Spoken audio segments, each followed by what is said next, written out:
Would you remain standing to honor the Lord at the reading of his word? I'm reading from the 32nd chapter of the book of Exodus.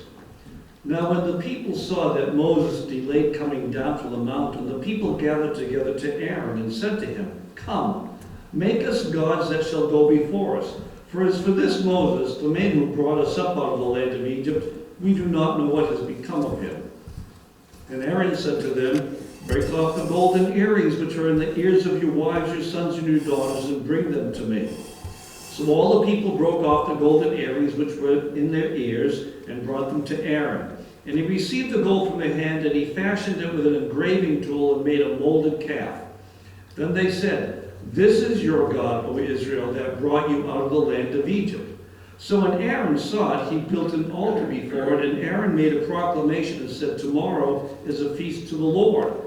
Then they rose early on the next day, offered burnt offerings, and brought peace offerings, and the people sat down to eat and drink and rose up to play. And the Lord said to Moses, "Go, get down, for your people whom you brought out of the land of Egypt have corrupted themselves. They have turned aside quickly out of the way which I commanded them. They have made themselves a molded calf and worshipped it and sacrificed to it and said, 'This is your God, O Israel, that brought you out of the land of Egypt.' And the Lord said to Moses, 'I have seen this people, and indeed it is a stiff-necked people. Now therefore, let me alone, that my wrath may burn hot against them, and I may consume them, and I will make of you a great nation.' Then Moses pleaded with the Lord his God and said, 'Lord, why does your wrath burn hot against your people whom you have brought out of the land of Egypt with great power and with a mighty hand? Why should the Egyptians speak and say, He who brought them out to harm them, to kill them in the mountains, and to consume them from the face of the earth? Turn from your fierce wrath, and relent from this harm to your people. Remember Abraham, Isaac, and Israel, your servants, to whom you swore by your own self, and said to them, I will multiply your descendants as the stars of heaven, and all this land that I have spoken of, I give it to your descendants, and they shall inherit it forever. So the Lord relented from the harm which he said he would do to his people. And Moses turned and went down from the mountain, and the 2 tablets of the testimony were in his hand. The tablets were written on both sides. On one side and on the other they were written. Now the tablets were the work of God, and the writing was the writing of God engraved on the tablets. And when Joshua heard the noise of the people as they shouted, he said to Moses, "There is a noise of war in the camp." But he said, "It is not the noise of the shout of victory, nor the noise of the cry of defeat, but the sound of singing I hear." So it was, as soon as he came near the camp, that he saw the calf and the dancing. So Moses' anger became hot, and he cast the tablets out of his hands and broke them at the foot of the mountain. May God add his blessing to the reading of his word. You may be seated. As we look at this infamous chapter in the life of the nation of Israel, I need to set a backdrop. And Simone, if you want to sit over there, you're welcome to. And by the way, everybody, we're celebrating her 13th birthday today. Happy birthday. Just so you know. Happy birthday. Okay. So in order to understand this just a little bit better, we need to put the setting out there. Some of you will remember the things, others you will have forgotten. But Moses is up on the mountain. God had called him up to the top of the mountain. Joshua was left at the base of the mountain to make sure that nobody else tried to go up there. Just before Moses went up, 70 of the leading men of Israel had been called to the base of the mountain. And there they saw something which is simply put as they saw God. And the only description of it, though, is what he was standing on. We know it wasn't the eternal Father because we later on read that no man has seen God at any time. We also read when Moses wanted to say, "Show me, I'd like to see you." He said, "You can't see me and live." So whatever it was, I believe that what they saw was the Lord Jesus in pre-incarnate form. But whatever it was an amazing, amazing sight. And these 70 men went back down. Meanwhile, during all this time, the top of the mountain is smoking, and burning with a fire that doesn't go out. And this is a mountain that doesn't have trees on it. It's one of those mountains in the Middle East that it doesn't have trees on it, but it's burning on fire. It's not a volcano. It's just smoke is going up. Not far away is the pillar of smoke by day to give them shade, and the pillar of fire by night. It turns to pillar of fire to guard their way. Every morning, manna is coming so they have something to eat. There is a river flowing through the midst because the rock had been struck to supply them with water. And there's enough water for 2 million people and all their cattle. These people are living in a daily sight of miracles, ongoing miracles. Now, previous to this, they had already heard the Ten Commandments. People think that people didn't know the Ten Commandments till Moses brought it down from the mountain. Not true. They had already heard the Ten Commandments. And God had even started to speak to them and said, no. You don't speak to us, we'll die. You talk to Moses, and then Moses can tell us. And he said, okay. And 3 times the people with one voice said, everything God has told us to do, we will do. 3 times they said it.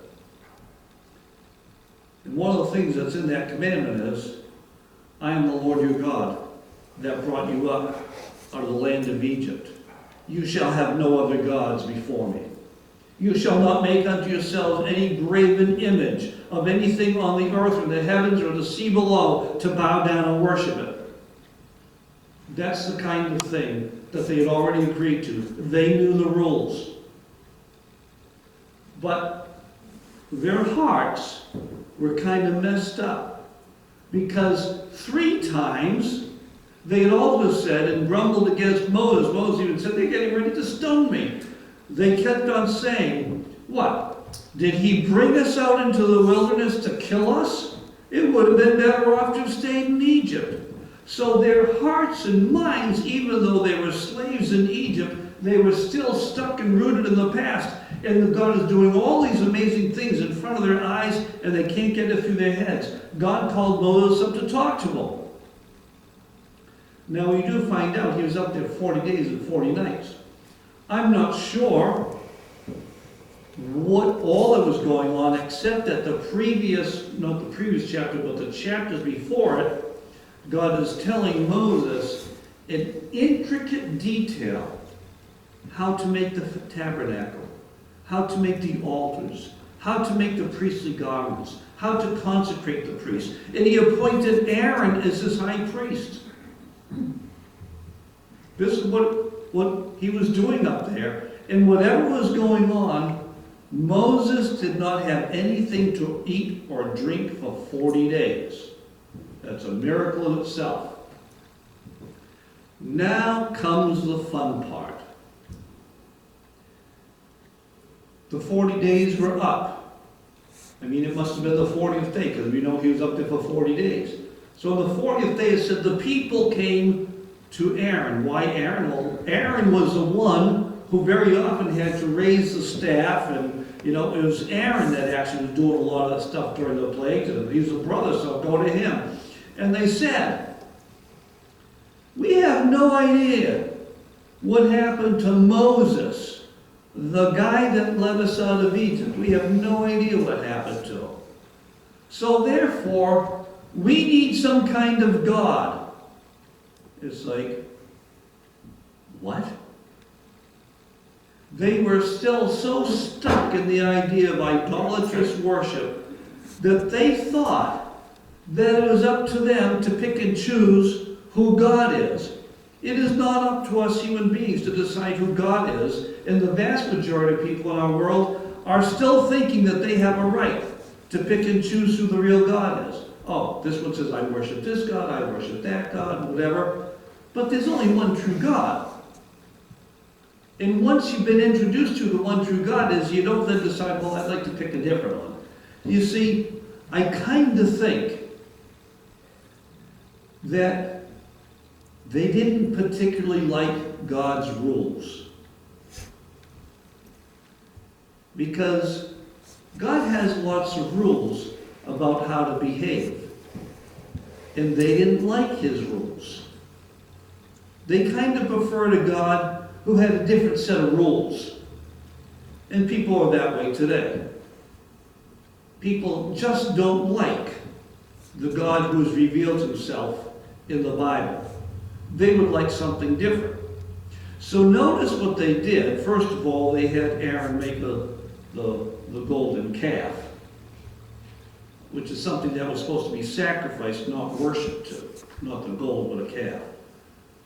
And then it said they sat down to eat. They had a feast, and it says they rose up to play. Later on it's described as dancing.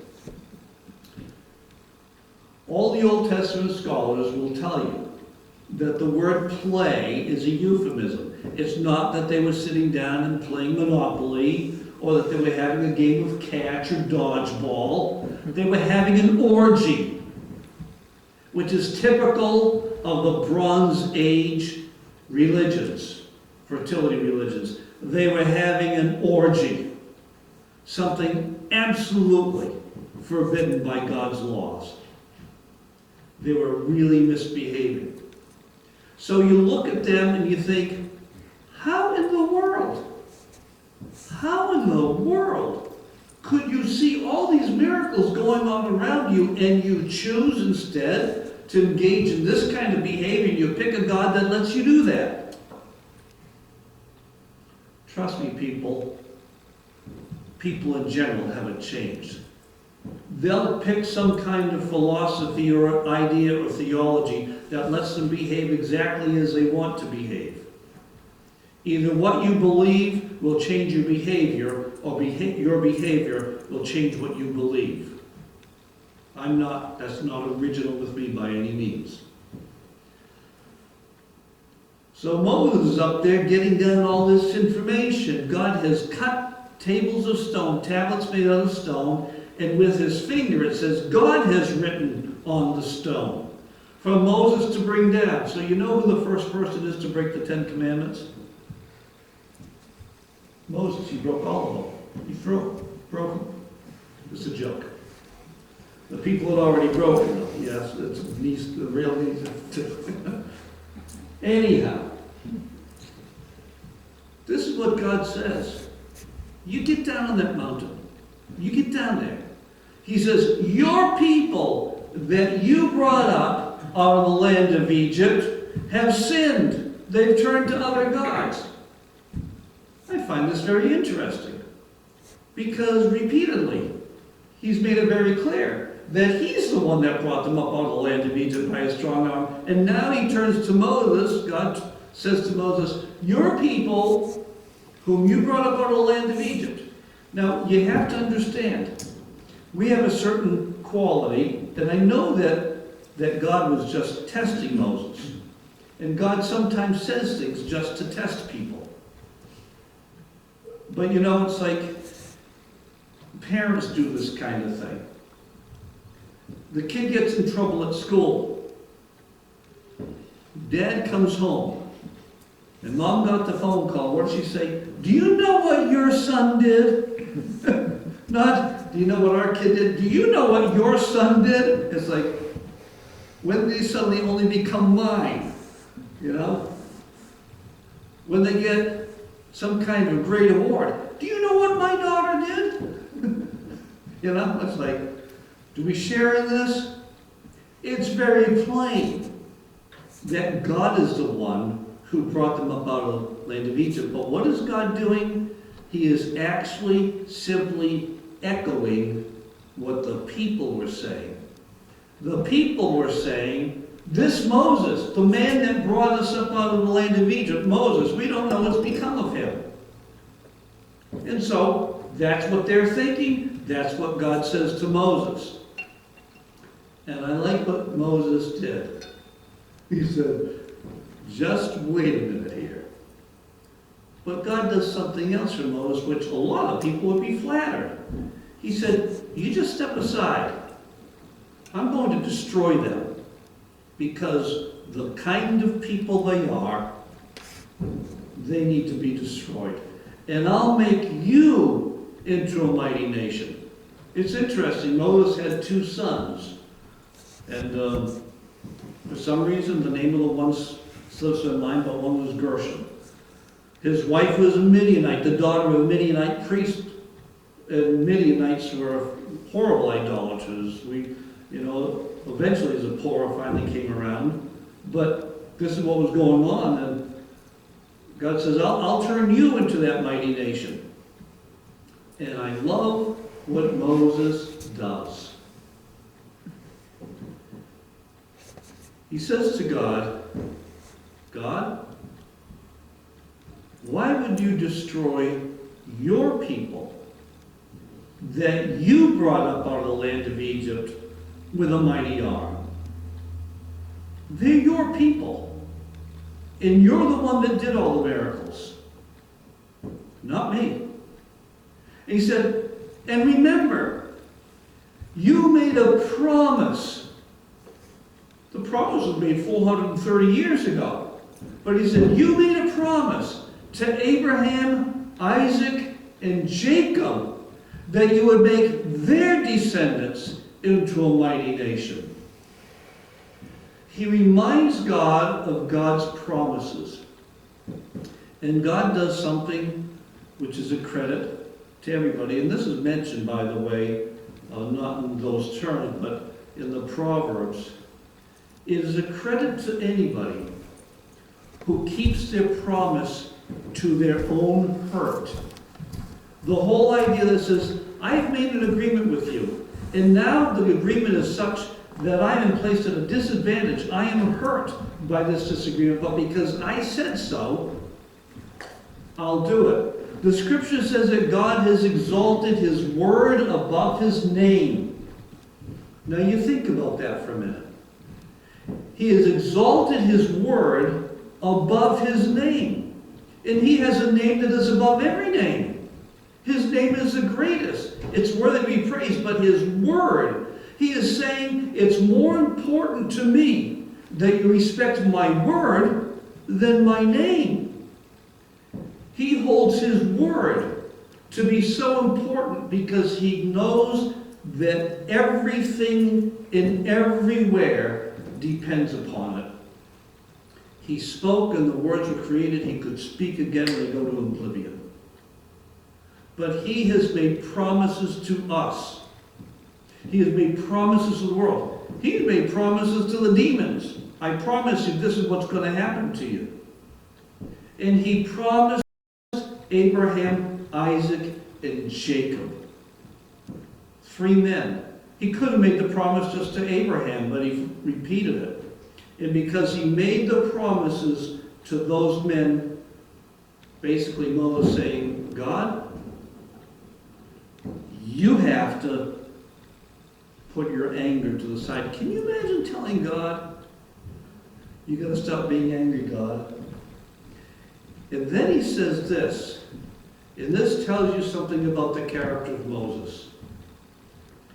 He said, and if you don't turn away from your wrath, you can blot out my name too. I don't want to be a part of what you're saying you're going to do. You can blot out my name too. And because Moses was willing to stay with the people of God, even in their horrible failure and sin, it says God relented. Now, that took place up on the mountain. Moses makes his way down the mountain.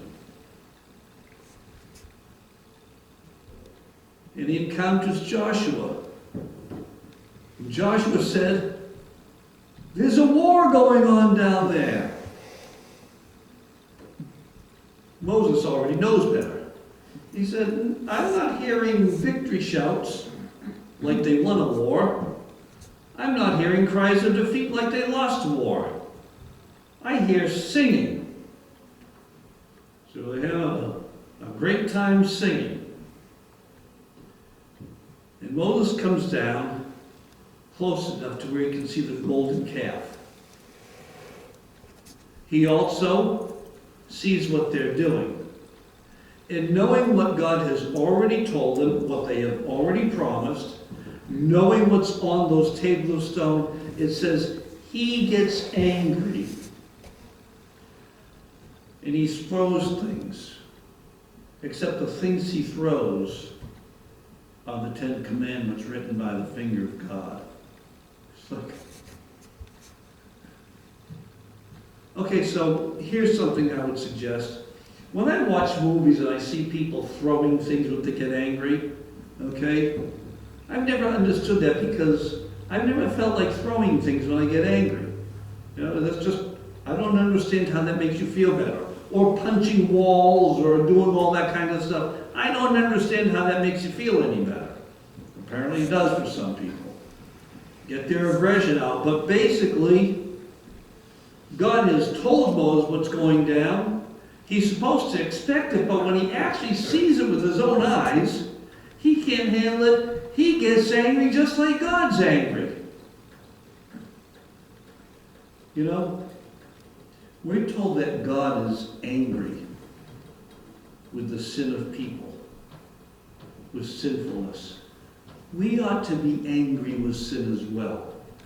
When we see people sinning and doing things wrong, it ought to make us angry. But we shouldn't go around consumed with anger all the time. We can have anger and then we turn it over to God because God's the only one who can be angry and always do the right thing.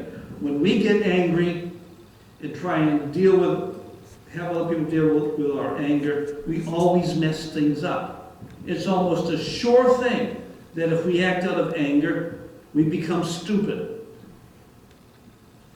We do the wrong things. Moses did the wrong thing when he became angry. His heart was in the right place, but he did the wrong thing. It wasn't right to break what God had given him to give to the people. Because the tablets of stone that finally wound up being put in the Ark of the Covenant were not the ones that God carved, and they were the ones that Moses had to carve, and Moses had to write the words on. He had to replace them. God said, you broke it, you fix it.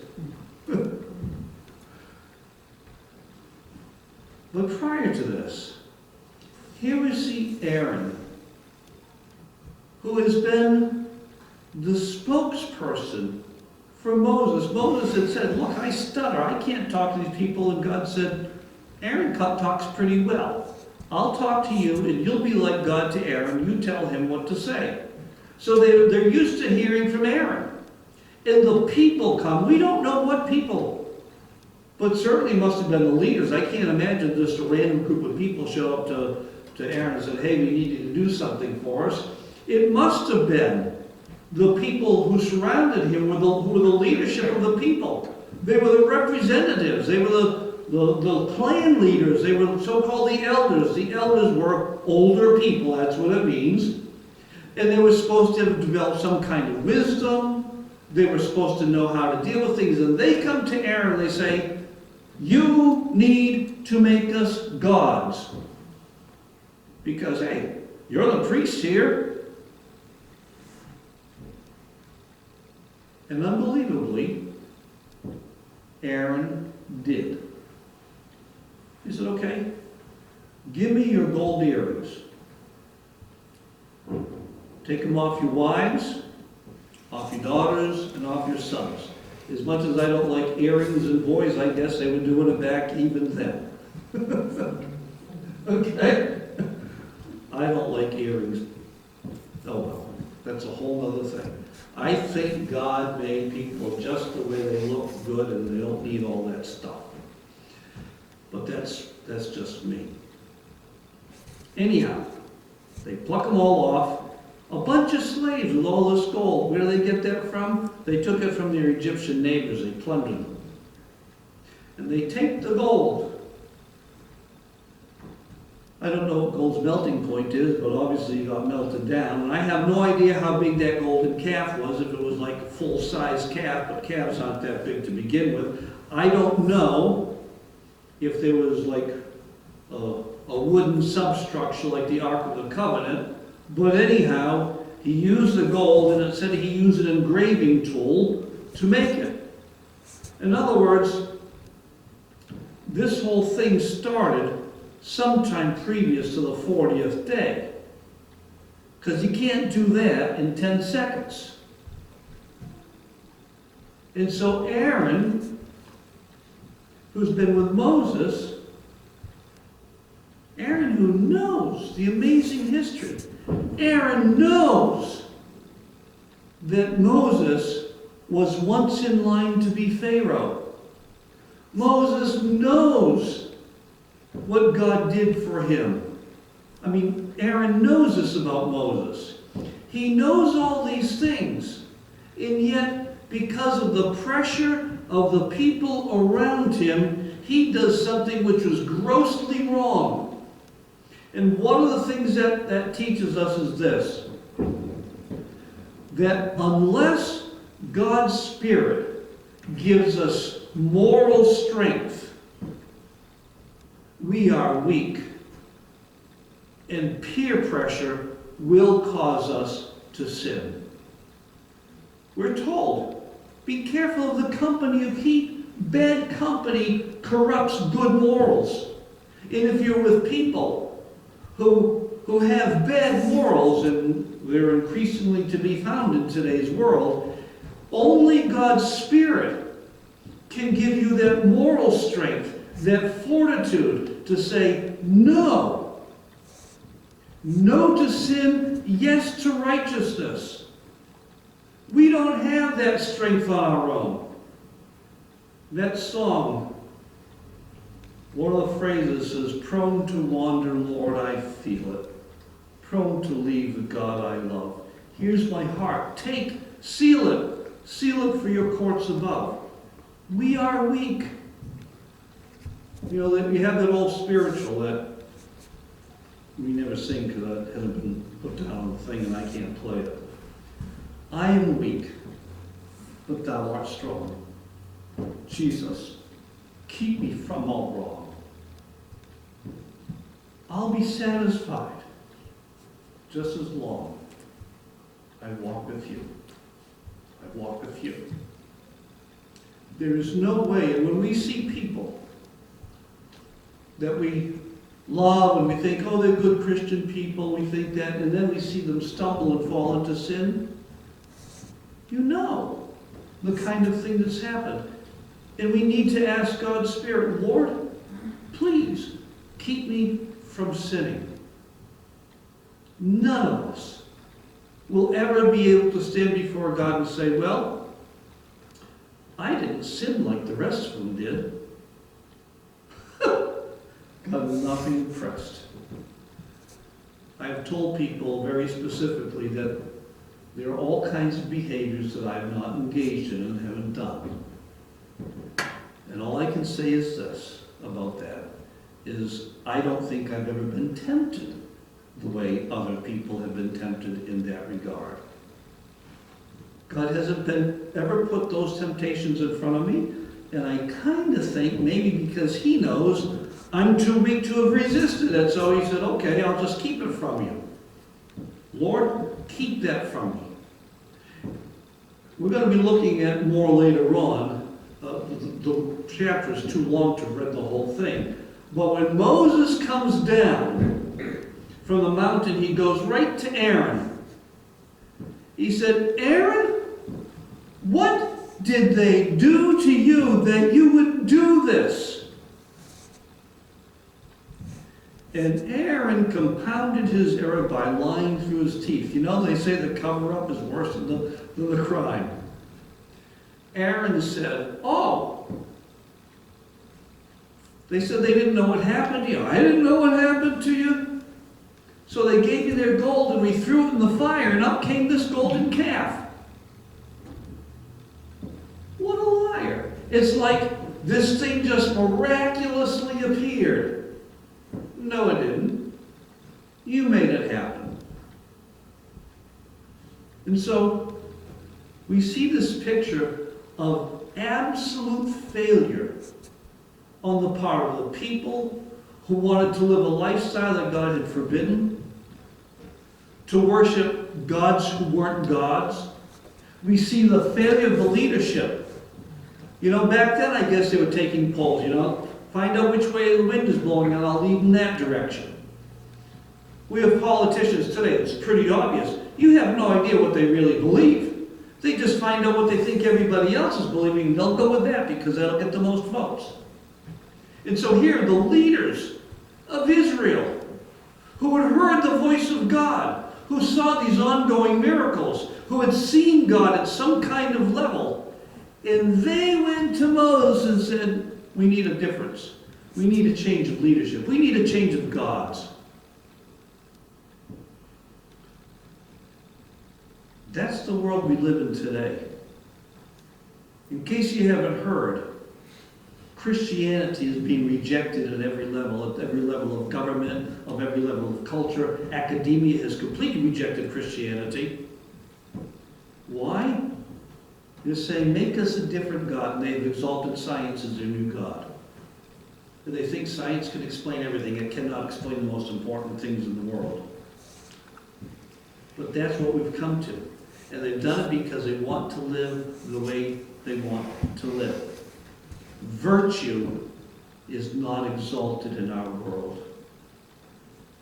Truth is not honored.